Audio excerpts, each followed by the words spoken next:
Factor time Madhya Pradesh के दर्शकों और श्रद्धालुओं आपका स्वागत है। और आज हम आपको लेकर चल रहे हैं अपनी यात्रा के एक नए मुकाम पर। हम आपको लेकर चल रहे हैं मां हिंगलाज माता का मंदिर।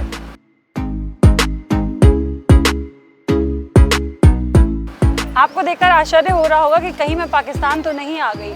जी नहीं, अगर आप माता हिंगलाज का दर्शन करना चाहते हो तो मैं आपको बता सकती हूँ कि ये मंदिर स्थित है रायसेन रोड पर। मध्य प्रदेश के रायसेन रोड के पास बाड़ी एक जगह है, एक शहर का नाम है, वहाँ पर ये माता हिंगलाज का मंदिर। तो आइए चलते हैं माता जी के दर्शन करने के लिए।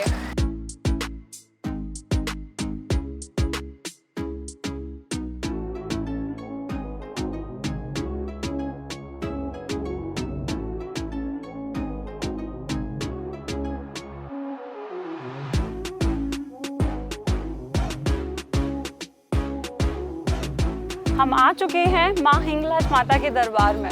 और आप सब जानते ही होंगे कि माता का दरबार वैसे तो पाकिस्तान के बलूचिस्तान में है, लेकिन कहा जाता है कि यहाँ जो मध्य प्रदेश के रायसेन के पास बाड़ी है, वहाँ जो हिंगलाज माता का मंदिर है, यहाँ जो जोत जल रही है वो पाकिस्तान से ही लाई गई थी। यानी कि हम एक तरह से कह सकते हैं कि वो 52 शक्तिपीठों में से एक शक्तिपीठ है। और यहाँ जो मध्य प्रदेश में मंदिर स्थित है, ये वहीं का ही उप शक्तिपीठ है। हिंगलाज शब्द का अर्थ होता है तुरंत फल देने वाला। और हिंगलाज माता को माना जाता है कि आप जो भी मन्नत या मुराद लेकर आते हो तो माता उसका फल तुरंत देती है।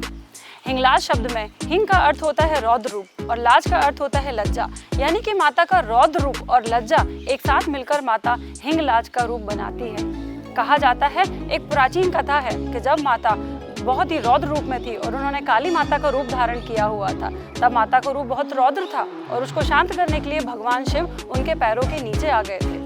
और माता ने जैसे ही शिव जी के ऊपर अपना पैर रखा तो एकदम लज्जा से भरी हो गई। तो उनका रौद्र रूप और लज्जा भरा रूप मिलाकर ही निर्माण हुआ हिंगलाज माता का। तो आइए अब हम देर नहीं करते हैं और जल्दी ही माता के दर्शन आपको कराते हैं।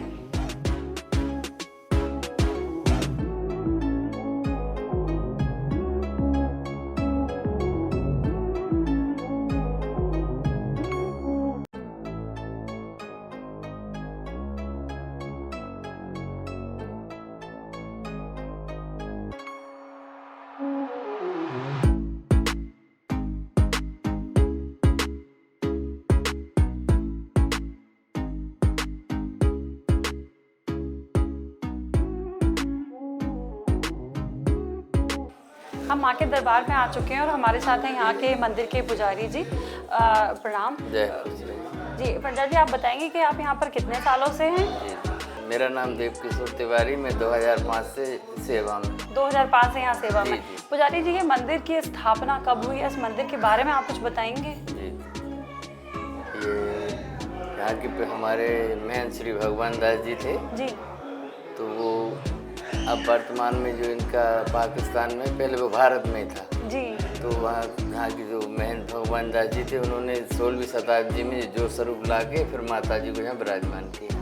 अच्छा, 16वीं शताब्दी में स्थापित। ये मतलब ये जो माता की प्रतिमा है ये 16वीं शताब्दी से स्थापित है। मतलब कई सालों से ये प्रतिमा है यहाँ पे। और पंडित जी, मैंने यहाँ पे एक जो जोत है, दिव्य जोत जल रही है, इसके बारे में भी काफी सुना है।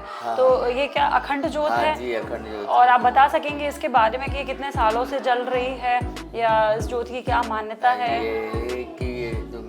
जोत स्वरूपी है माता जी, जहाँ विराजमान है। इनका मुख्य शक्तिपीठ पाकिस्तान के बलूचिस्तान में है वर्तमान में जी। पहले अखंड भारत था, उस समय महाराज जी इनको जो स्वरूप लाए हैं फिर ने स्थापित की है जोत। तब से ये जोत यहाँ पर 16वीं शताब्दी से लगातार ये जोत यहाँ पर चल रही है। पंडित जी, यहाँ पर और कौन कौन से ऐसे त्योहार हैं जो यहाँ पे बहुत धूमधाम से मनाए जाते हैं और यहाँ पे बहुत श्रद्धालु आते हैं?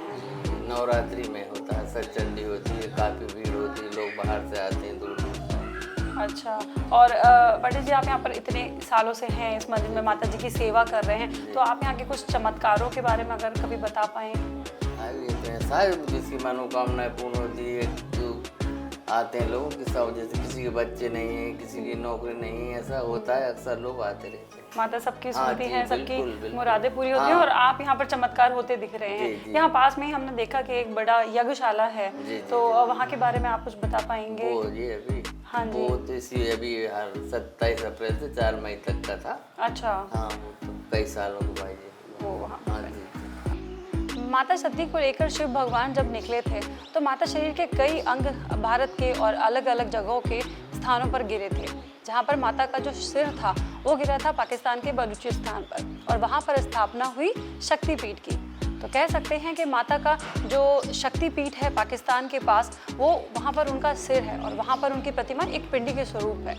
वहाँ माता की अनवरत ज्योति, अखंड ज्योति चलती रहती है। माता का स्वरूप एक ज्योत के रूप में विराजमान है। मध्य प्रदेश के रायसेन जिले के बाड़ी शहर में एक संत थे भगवान दास जी महाराज। वो माता के अनन्य भक्त थे और वो माता की खोज में निकले। जब वो पहले इतने तरह की सुख सुविधाएं नहीं थी और वो जाते गए, लेकिन एक वक्त ऐसा आया कि वो अत्यधिक बीमार हो गए और उन्होंने माता से प्रार्थना की कि माता, मुझे जब तक आपके दर्शन नहीं मिलेंगे मैं यहाँ से नहीं जाऊँगा। तब माता ने उनकी प्रार्थना सुनी और उनको शक्ति प्रदान की। वो माता की शक्ति और आशीर्वाद से उस स्थान पर पहुँचे और वहाँ से इस दिव्य ज्योति का जो स्वरूप है वो लेकर वापस यहाँ आए, ताकि मध्य प्रदेश के लोग ही नहीं बल्कि हमारे देश के सभी लोग जो वहाँ नहीं जा सकते लेकिन माँ के उस दिव्य स्वरूप का दर्शन यहाँ कर सकते हैं। और इसी के साथ यहाँ पर माता की दिव्य ज्योति स्थापित हुई, जो कि आप आकर यहाँ पर देख सकते हैं। वैसे तो इस मंदिर को लेकर आपको बहुत सारी कहानियाँ मिलेंगी, लेकिन एक किंवदंती है वो भी मैं आपको बताती हूँ। ये किंवदंती यहाँ के इतिहास से जुड़ी हुई है। कहा जाता है कि जब मुस्लिम शासनकाल था उस समय यहाँ की एक बेगम थी जो यहाँ पर राज करती थी। वैसे तो बेगम बड़े ही नेक दिल की थी, लेकिन जब उन्होंने इन माता के चमत्कार के बारे में सुना तो उनको यकीन नहीं हुआ और माता की परीक्षा लेने के लिए उन्होंने अपने कुछ सिपाहियों को यहाँ भेजा।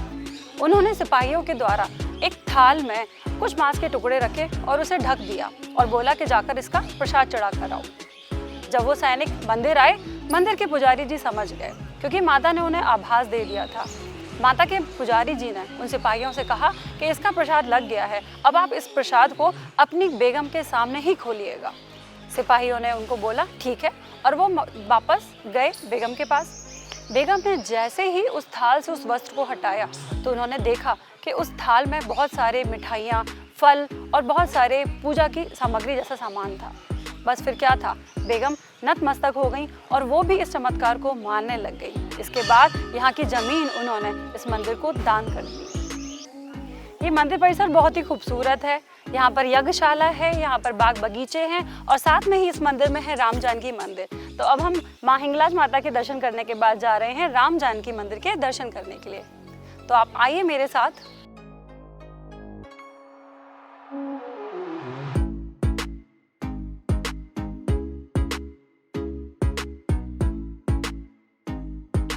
हमने राम जानकी जी के दर्शन कर लिए हैं और आप देख सकते हैं कि मंदिर इतनी खूबसूरत जगह पर है कि यहाँ पर जब आप आएंगे तो ऑटोमेटिक आपका ध्यान यहाँ लग जाएगा। अगर आप भक्ति के साथ प्रकृति में भी इंटरेस्ट रखते हैं तो एक बार ज़रूर आइए।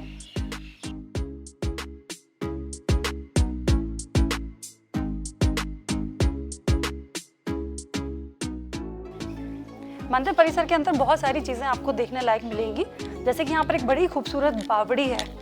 तो हम जा रहे हैं बावड़ी देखने।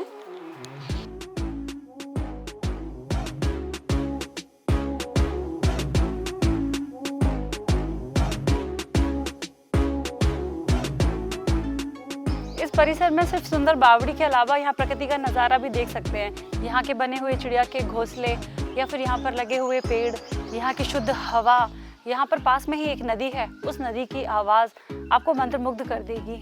फाइनली हमने माता हिंगलाज जी के दर्शन कर लिए, उनका आशीर्वाद देख लिया, यहाँ पर राम जी के दर्शन कर लिए और हम अपनी यात्रा को यहाँ समाप्त करते हैं। पर इसी तरह आप जुड़ते रहिए हमारी इस यात्रा के साथ और आपके अनुभव कैसे रहे हमारी यात्रा के साथ, प्लीज़ कमेंट करके ज़रूर बताएं।